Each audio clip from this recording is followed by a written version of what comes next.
Сәлем достар, бұл киношолу арнасы. Бүгінгі бейнеде «История ходячих мертвецов» фильмінің бірінші эпизоды жайлы айтатын боламыз. Алдымен арнаға тіркеліп, лайктарыңызды баса кетіңіздер, ал біз шолуды бастаймыз.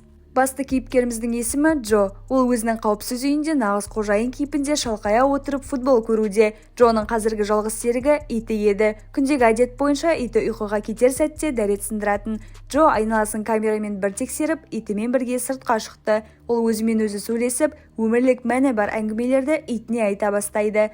Джо жалғыз болғандықтан күнделікті өмір бірін-біріне өте ұқсас. Таңертең ұйқыдан тұрған соң қара темірді көтеріп, денесін шынықтырса, кейінгі уақытта кітап оқып, парасат пайымын дамытады.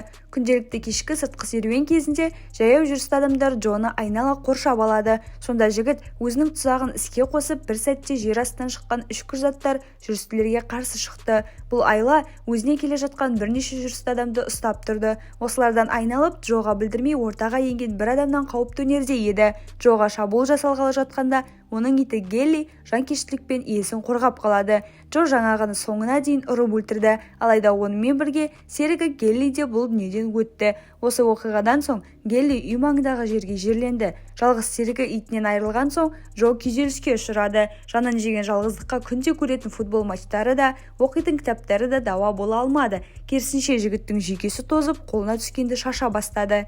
Кейін үйден бір пора ақ парақтар тауып алады. Онда Джоның эпидемия кезінде бейтаныс тірі қалған тұрғынмен әңгімелері жазылған. Осы парақтардағы хаттарға көз жүгірте отырып, бұл тұрғынның Джоны кездесуге шақырғандығын көреді. Бірақ сол уақыттарда өзінің артқа тартқанын есіне түсіріп, бір қынжылады. Ескі қателікті түзеу үшін Джо тұрғынды іздеп саяхатқа аттанды. Түнгі уақыттағы жол кезінде Джо жол бойындағы шегеге тап болып, мотоциклінің дөңгелектерін зақымдап алады. Мұнымен тұсақ бітіп қойса бір сәрі ғой. Керісінше Джоны алда бұдан сұмдығы күтіп алды. Адамның құрған ауына түскен Джо ағашқа салбыраған күйі қамауда қалды. Ал жүрістілер ағашта тегін салбырап тұрған бұл Джоны көріп, оны жеуге ұмтылды. Сол сәтте тұзағы иесі Иви атты қыз келіп, жүрістілерді өлтіреді де Джоны босатады. Бірақ қыздың басы қатты жасайды екен. Өйткені Джоны босатпас бұрын қолына кісен тағып өзіне тұтқын етіп алады. Онымен жеке сөйлесіп, Джоның оқиғасын естіген соң Иви өзінің ойларын ашық айта бастайды. Мәселен, ол Джоның мотоциклін алғысы келеді. Бірақ осы тұста Джоның қызға керек болары анық. Өйткені Иви мотоцикл жүргізу білмейді. Ендігі шарт былай: Иви айтқан жерге Джо оны жеткізіп салуы керек. Сонда екеуі бірін-бірімен есептеседі. Жол бойы екі адам бір-біріне сенбеді. Орман аймағына келгенде Джо әжетханаға шығуға кетемін дейді. Пысық қыз Иви оның қолына кісен тағып жібереді.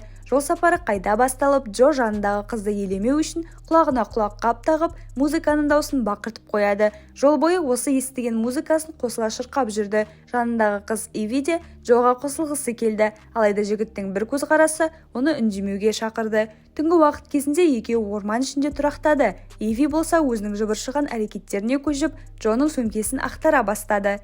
Оның қолына күнделік тигенде ғана Джо тіл қатып өзінің қарсылығын білдіреді. Кейін Иви де саналы адамның әңгімесін айтып, мен де сен секілді бір адамды іздеп жүрмін деп айтады. Бұл жауапқа Джо еш пікір білдірмейді. Ұйқыға кетер алдында Джоның үстіне Иви жамылғы жауып серігін жылытады. Ертеңгі күні кешқұрым уақытта Иви мен Джо күннің батуына куә болды. Мұны көріп, өзінің таңданысымен бөліскен Иви әлемде әлі де болсын жақсылық бар дейді. Түнгі уақытта бұларға бір топ жүрістілер шабуыл жасады. Джо Ивиден кісенді шешуді ұсынды. Өйткені жүрістілер тым көп. Иви олармен жалғыз шайқаса алмайды. Ал ол бұл тұста досының қолын шешпесе де, оған балға ұсынды. Екі қолға бір қару дегендей, ортада айқас қыза түсті. Оң қаптал, сол қаптал демей, екеуі ортаны ешкімге бермей, жанына келгенді құлата берді. Соңғы сәтте Иви мен Джоның арасында сенім сезімі оянып, қыз жігіттің кісенін шешті де оған еркіндік сыйлады. Алдарынан шыққан осы бір сынақ топтың сенім артуына үлкен себепкер болды.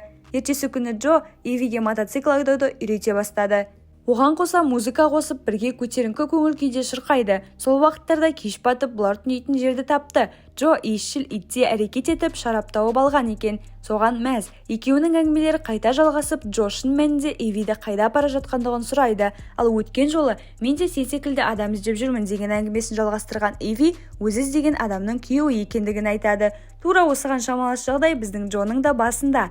Тек жігіт қызбен интернет арқылы байланысқан соң, оның нақты мекен жайын біле бермейтін. Ертесі күні таңертеңгілік ұйқыдан тұрған Джо мотоциклін қыздырып сапарға дайындалады. Сонда ғимарат ішінен оны Иви шақырып алды да күнделіктегі қыздың хаттарына қарап, оның қай аймақта екендігін айтады.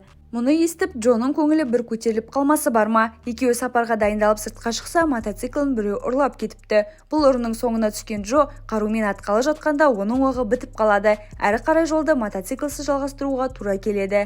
Екеуінің іштерінде қайнаған өкініш еді. Осы өкініштің әсері болар. Енді ғана татуласып келе жатқан екі дос қайта ұрсысып бірін-бірін кінәлай бастады. Джоның ішінде ұрыға байланысты қайнап жатқан сөздер орынсыз Ивиге айтылды. Оның іздеп жүрген күйеуі Стивенсон жайлы бірер ауыз жаман сөз айтты да, Ивиге күйеуің сенен әдейі кетіп қалған дейді. Осыдан соң екеуінің жолы екіге айырылып, Джо өз жолымен, Иви өз жолымен кетті.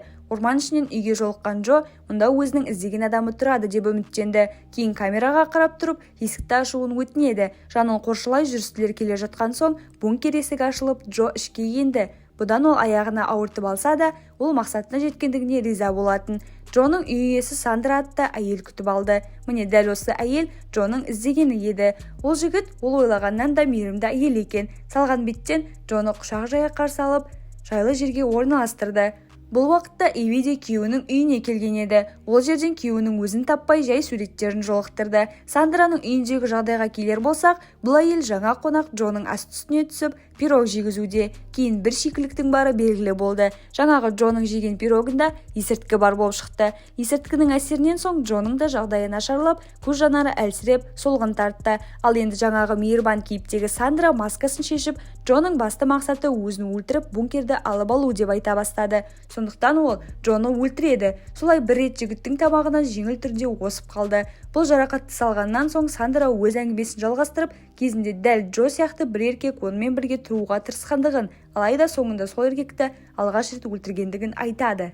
Осыдан соң Сандра адам өлтіру деген істен тайсалмайтын болды. Ал енді Джоны соңына жетіп өлтірудің сәті келді. Қолына ұстаған пышағы мен Джоның кеудесін кесуге әрекеттенгенде, оның пышағы Джоның кеудесіндегі бойтұмарға тиіп, кейін серпілді. Бұдан соң жігітте орнынан тұрып, Сандрамен айқаса кетті. Алайда пирогтың әсерінен оның көзі көрмей, ақыр аяғында бұл әйелдің құрсауына қайта түсті. Жерде жатқан Джоны енді өлтірген жатқанда, камера алдынан Иви пайда болды. Мұның келуі Джоның жанын сақтап, Сандра амалсыз оны байлап қойды. Кейін бетіндегі клоун макияжын сүртіп, баяғы тәртіпті әрі мейірімді кейпіне енді.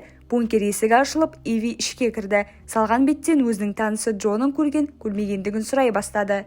Алайда Сандра оны білмейтіндігін айтты. Кейін пирог жеу уақыты келгенде Ивидің пысықтығы жанын сақтап қалды. Ол Сандраға сенбей, пирогты өтірік жейді. Кейін үй ішінде әңгіме кезінде іштей Сандраның шабуылын күтіп тұрды. Ол пышақпен біздің қызға ұмтылғанда, Сандраға лайықты соққы келіп, Иви өзінің жауынгерлік шеберлігінің арқасында қызды жерге құлатады. Кейін үй ішіндегі Джоны тауып алып босатады. Осы сәтте дәліз арқылы бұларға айқайлап келе жатқан Сандра көрінді.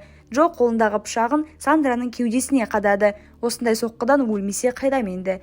Кейін бункерден біздің екі кейіпкер шыққалы жатқанда, біреуінің аяғын тірілген Сандра ұстап қалады.